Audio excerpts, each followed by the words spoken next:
ফেনীর ১০ নং ছনুয়া ইউনিয়নের ছনুয়া মেইন রোডে স্থানীয় জনগণের উদ্যোগে রাস্তা মেরামতের কাজ সম্পূর্ণ হয়েছে।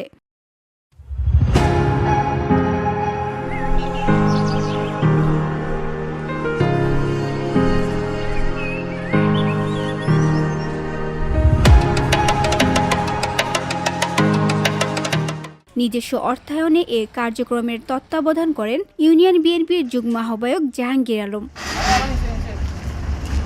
মেরামত কাজে উপস্থিত ছিলেন ৪ নং ওয়ার্ড বিএনপির সাধারণ সম্পাদক রফিকুল ইসলাম, ইউনিয়ন ছাত্রদল নেতা এমদাদ হোসেন হৃদয়, মুজাহিদুল ইসলাম সহ স্থানীয় গণ্যমান্য ব্যক্তিবর্গ। এছাড়াও যুবদল নেতা এমদাদ হোসেন ইমন, শাকিল আজিজ, মুন্না জিসান ও মাইনুদ্দিন এ কার্যক্রমে অংশ নেন। বুঞ্জার দোকান থেকে নতুন বাজার পর্যন্ত এই রোডটা দীর্ঘ 17 বছর কোনো কাজ হয়নি। এই বিশেষ করে 1 নম্বর, 2 নম্বর, 3 নম্বর, 4 নম্বর, 5 নম্বর এই 5টা ওয়ার্ড খুবই অবহেলিত ছনুয়া ইউনিয়নে। এইটা রাস্তাঘাট খুবই দুরবস্থা। এখানে আপনি দেখেন একটা গর্ভবতী মহিলা রোগী কিভাবে আসা যাওয়া করে, কত কষ্ট। একটা সুস্থ মানুষ হাঁটিয়ে গেলে তাই অসুস্থ হয়ে যাচ্ছে। এখন আমার দাবি হলো যেটা আমরা সরকারের কাছে বারবার আহ্বান জানাচ্ছি, সরকার একটা থোক বরাদ্দ চাইছে ইউনিয়ন পরিষদ থেকে, তারা তাদের এখানে বরাদ্দ না, এটা এলজিডির উপরে জিনিসটা দায়ভার চাপাচ্ছে।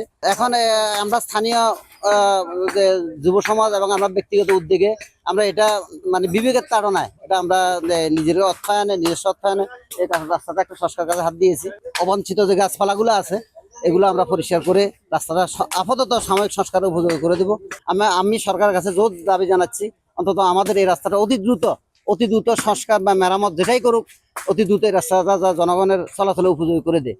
স্থানীয়রা জানান, দীর্ঘদিন ধরে রাস্তাটি সংস্কার না হওয়ায় তারা চরম দুর্ভোগের মধ্যে ছিলেন। বিশেষ করে রোগী ও গর্ভবতী নারীর যাতায়াত এবং স্কুল, কলেজ ও মাদ্রাসার শিক্ষার্থীদের চলাচলে সমস্যা হতো। স্থানীয় প্রশাসনের দ্বারস্থ হলেও কোনো সমাধান হয়নি। এক রিকশা চালক ক্ষোভ প্রকাশ করে বলেন, সবার ভাগ্য ভালো হলেও আমাদের মধ্যম ছনুয়া ইউনিয়নবাসীর ভাগ্য খারাপ। রিকশা চালাতে গেলে মোটর ভেঙে যায়, রোগী নিতে গেলে আরো ভোগান্তি পোহাতে হয়। এই রাস্তাটা ভাঙ্গা, আমরা যাতায়াত করতে আমরা খুব অসুবিধা হয়, আমাদের প্যাসেঞ্জারের অসুবিধা হয়, আমরা গায়ে গোয়া ভাঙ্গি যায়।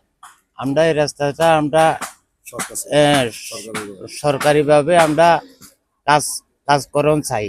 যে আপনারা দিতে আছেন আমাদের জন্য উপকার হচ্ছে, কিন্তু এগুলো আমরা আসতে যাইতে এখান থেকে অনেক কষ্ট হয়। তো যখন দিচ্ছেন ইনশাল্লাহ ভালোই হবে। স্থানীয়রা অতি দ্রুত রাস্তাটি পুনরায় সংস্কারের দাবি জানিয়েছেন। VOD Bangla news desk.